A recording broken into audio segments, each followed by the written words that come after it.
What's up, everybody? Welcome back to our Kratom Addiction and Recovery Daily Devotional series. So we're going to get started on a new study that's going to last about a week or so, and we're going to be in one of my favorite books, which is Exodus. I read Exodus originally when I was making my final jump in my kratom addiction and my final quit. And so it's taken on this deeper meaning for me that I love this book so much. And I gained a lot of valuable insight from this book during my quitting process and beyond as I've revisited it over the years. So I look forward to getting into this book together. And so today we're going to start off in Exodus chapter 3. And I think it's cool to start with that the word Exodus, actually, it was originally adopted into the English language from Latin, and it literally means the road out. And so that's a really cool thing to think about, that the road out. What does that mean for you? What it meant for me was when I was in my addiction and I went through my taper and then my final quit, that my quitting was the road out for me. So I think that that's kind of cool. So what is Exodus about? It's the story of God setting his people free from captivity and slavery. I have talked about this book, and we were going over it in our prayer group together, but I thought it would be really cool to do it in our daily devotional so we can do it in a more consecutive way. So it's really neat to think about this. I talk about how the word is a really great way to see how God works. God doesn't change. So that's one of the cool things that we can take from his word, is that what he did before, he will do again because he doesn't change. And this book of Exodus and these verses that we're going to be going into in this upcoming week or so, however long it takes, we're really going to see how God works. And then we can apply that to our lives. I love how in Exodus it really is an illustration of his faithfulness and how he provides for us. His people are set free from captivity, and then they're led into the wilderness for a season.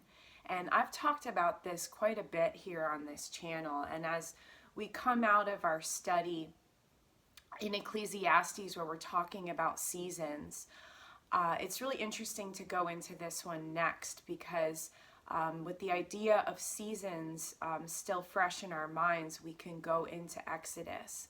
And the season of the wilderness of addiction and recovery is something that I've talked about before, and I'm looking forward to going into it more with you, because the season of the wilderness for us, it really means this season of uncertainty, of unknowing, of not knowing how our needs are going to be met. It's a time when our faith is tested. It's a time when we grow in our faith and our relationship with God. So I think it's really neat to go into this. I look at the season of addiction and quitting and recovery as seasons. And when I was in the especially first year and a half after my quit, I really related it to the wilderness that God's people were in, where they were led out of captivity and into the wilderness. You know, when we're in our addictions, it's like we're enslaved to them. It's like we're held captive to them. And so I find it really cool to look at, how God not only sets his people free from slavery and captivity, but then in the time to follow, as we go into this wilderness season in our recovery, different ways that God has shown up and been made real in his people's lives, which this book and these chapters illustrate for us. So that's kind of a summary of the beginning of Exodus. It starts to unfold to where God's people get into all sorts of stuff when they're in the wilderness, because they don't know how God's going to provide for them. And so they start, getting into complaining and questioning God. They start getting into idolatry and idol worship as a way to deal with God not showing up when and how they wanted him to. And then it eventually goes into them being led to the promised land. So it's really cool. We're going to get a lot out of this book and these chapters. And I've really loved them, like I said, so I think it's going to be awesome to go over this together.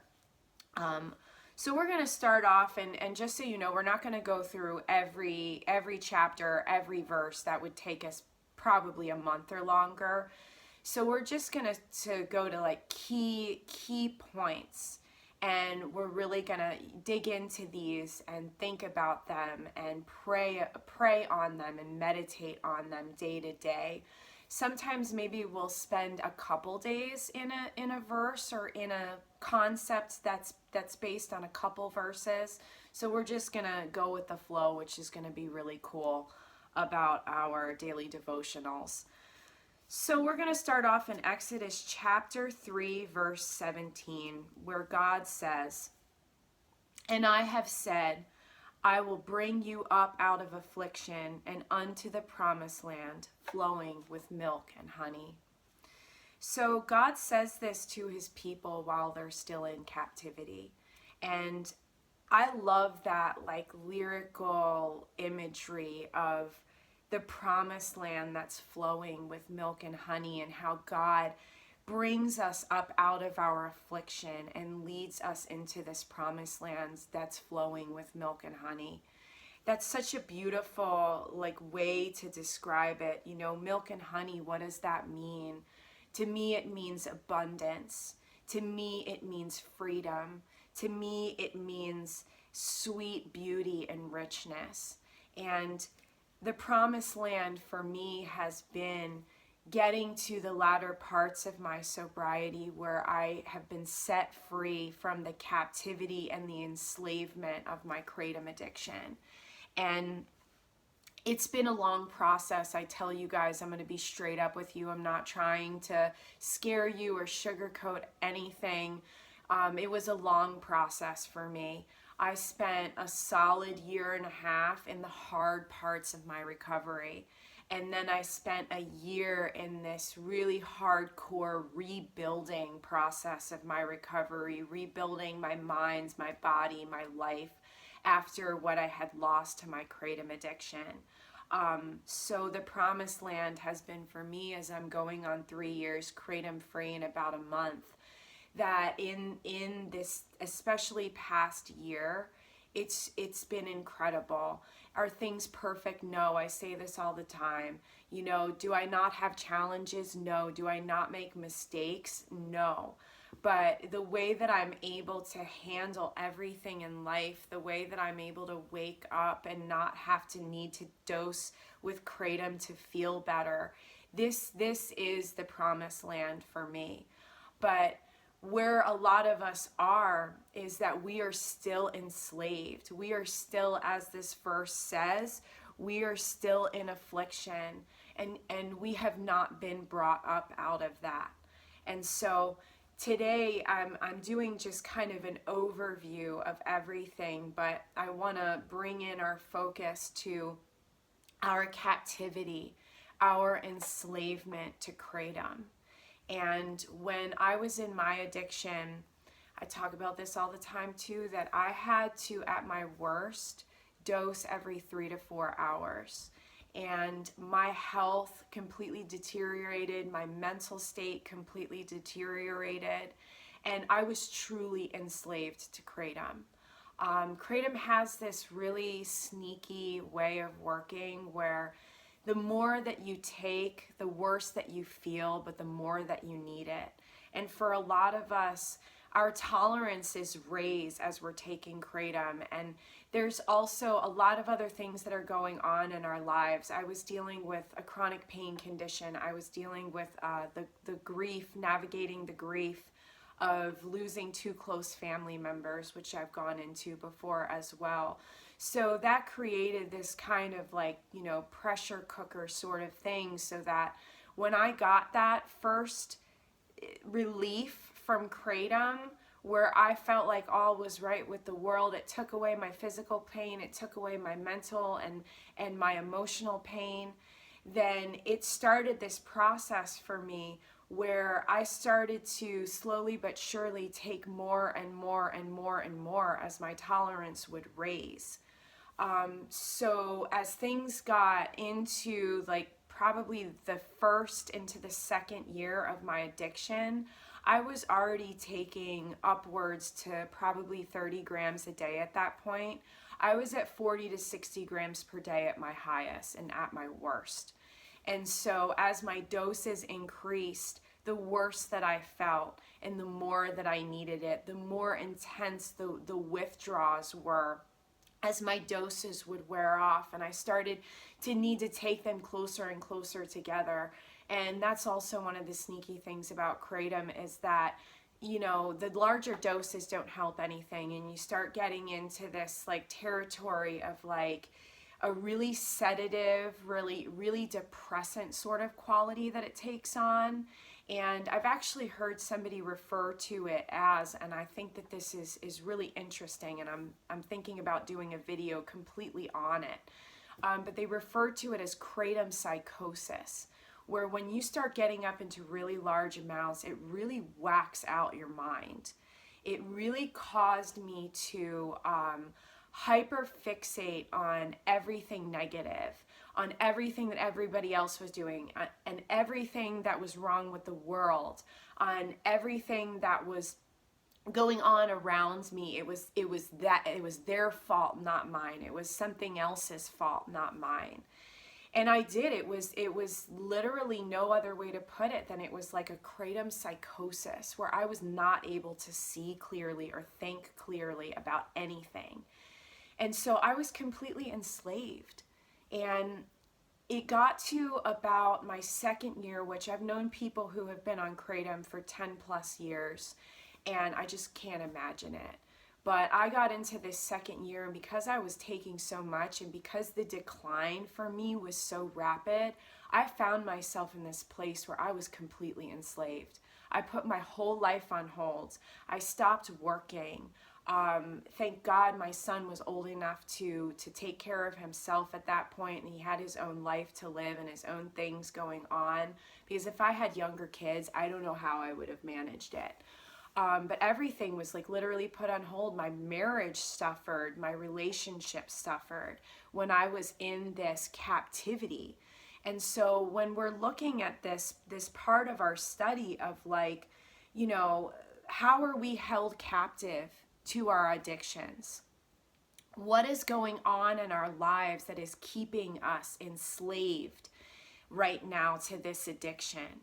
And so I encourage you to think about that. Some of us are in the recovery process now and have already quit, and I encourage you today to think about, reflect on that time of your addiction. And that's one of the things that I still do to this day, being 3 years out pretty much, is that I remember how bad it was. I will never take kratom again because of how bad it was.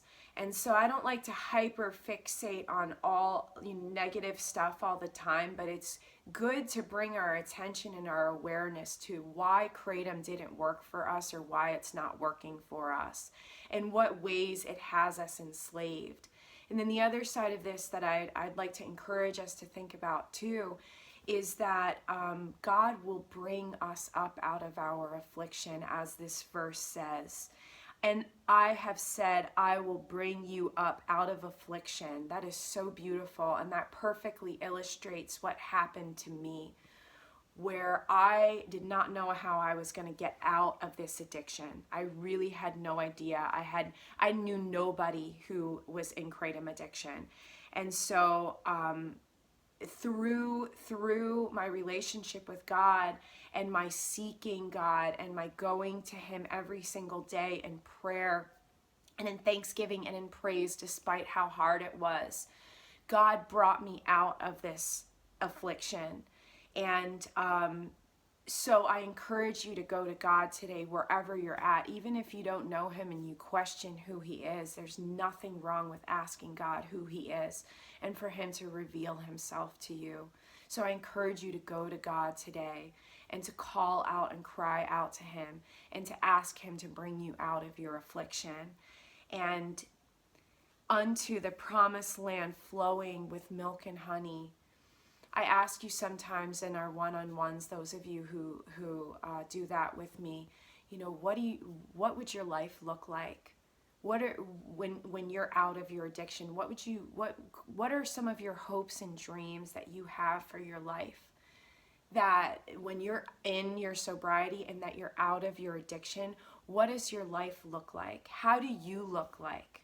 What do your relationships look like? What are you doing, that's meaningful in your life, whether it be for work or for hobbies or for creativity? What is that? What is the promised land to you? How would your life be in that way? What is the milk and honey of the promised land for you? So I want to encourage you today to think about that.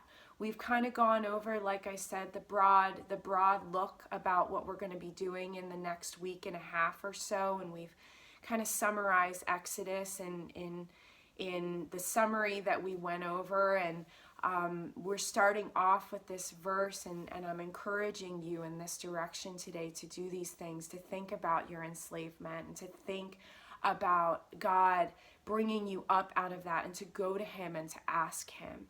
And what would your life look like? And what is the milk and honey of that?